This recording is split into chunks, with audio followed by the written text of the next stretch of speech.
In this episode, we look at ad blocking and user experience, new native advertising features from ExoClick, the rise of programmatic advertising in the US, and we chat to ExoClick's head of advertising for some tips to maximize the effectiveness of the pre-roll in-stream video format. It's Wednesday, the 10th of May. I'm Giles Hurst, and you're watching The Additive from ExoClick, the show that brings you all things ad tech. Hello, and welcome to the show. Now, eMarketer predicts that 1 in every 3 internet users will use ad blockers by the end of 2017. It's claimed that ad blockers improve experience, and one of the reasons people install ad blockers is because they say browser speed increases once they have them installed. I mean, logically you would expect that by blocking ads there's less data for the browser to load, so performance should improve. PubNation is a company that provides ad quality management and ad speed monitoring tools, and they studied websites impacted by Adblock, which is a popular ad blocking browser extension, and they found that the average page load times decreased from 7.7 seconds to 3.6 seconds when Adblock was installed. However, a second study by digital experience monitoring platform Catchpoint found that although many websites load faster with ad blockers, the same couldn't be said for mobile sites. In their study, 7 of the top 20 mobile sites had worse performance with ad blockers. For example, they looked at Apple.com and Etsy.com, both of which have minimal, if any, ads at all, and they had slower render times. The reason is that the ad blocker scans the web page for ads, whether or not there are any at all, which takes obviously a bit of time. Other studies have shown that ad blockers can impede a website's normal functionality by blindly blocking any sort of pop-up without caring whether it's an ad or not.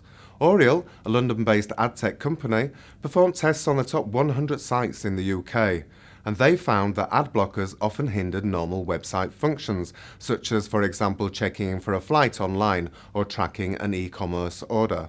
So yes, the conclusion is ad blockers do affect user experience.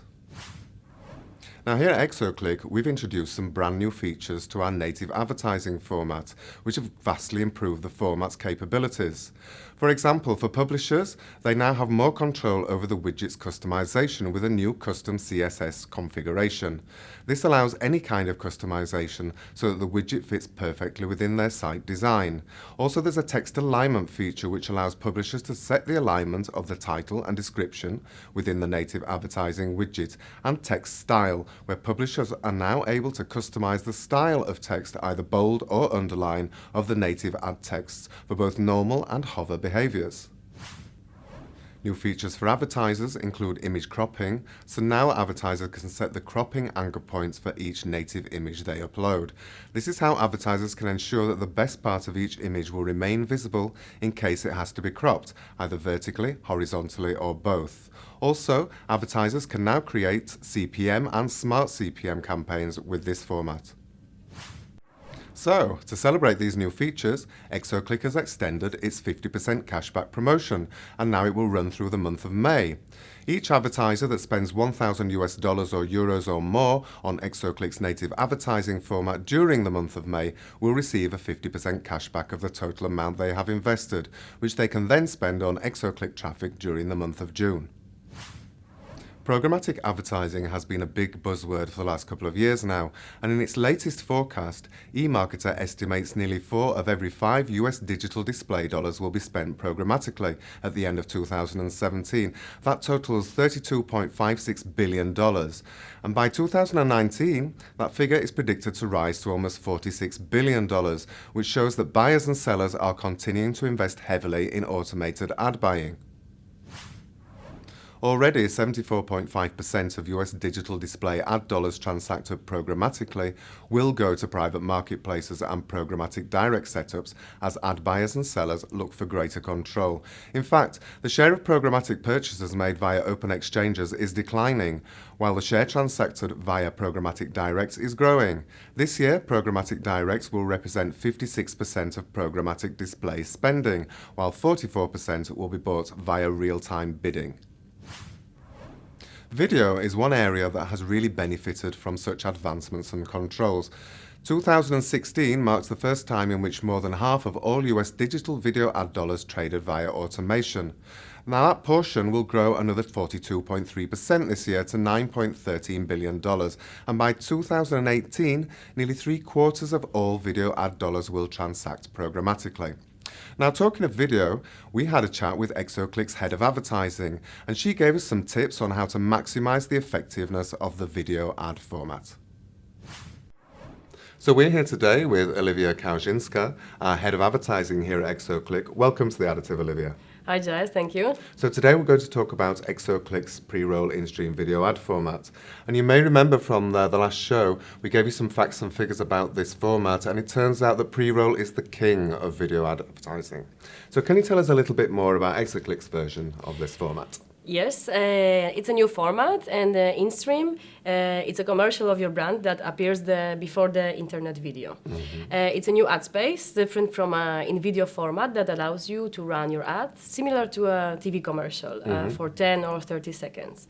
Also for webmasters, there is a possibility to add the skip button after 5 seconds so that they can control the user experience. And what kind of pricing models does the format have? In here, the advertiser has two options, so pay-per-click and pay-per-view models. So the first one is a standard CPC model, and in the second one, the ad is charged after it's viewed for 10 seconds. And what about what kind of offers are advertisers using for this format? So before we launched the format officially, several brands and media agencies, they run their commercials of the offers like online dating, video on demand, live cams, casino, or even utility apps, for example, VPN app. And what about some tips for the kind of content that they should be creating? I'm just supposing, say I'm an advertiser and I want to pick an offer, and why should I be using the video? What can I use to make this better? Think that the video has a length of 10 to 30 seconds, and for the best results, use the quality images to tell your story, and engage the user within the first 5 seconds of the video. Also leave call to action buttons or links so that the user can visit your product page. You can also add clickable promo codes to attract the clients. And as this is a new format, I mean, what sort of optimization tips could you give to advertisers? In here, all the targeting options are available, but think of this format as a premium traffic with so far limited volumes where many advertisers compete for the traffic. So I wouldn't start with a very narrow targeting. Instead, go for a full run of network, full targeting, and after 10 days or so, you can check if you need to block some sources here or there. Also try several campaigns with the different payment models and with different bids to discover the best profitable one. It also helps you to win the competition for the best performing sources. Very good. Well, thank you for that advice, Olivia. Thank you, Giles. And if you're going to use this format, listen to Olivia. And we also have some extra advice on exoclick.com/blog for video tips as well. So that wraps up the show for this week. I really hope you've enjoyed it. Until next time.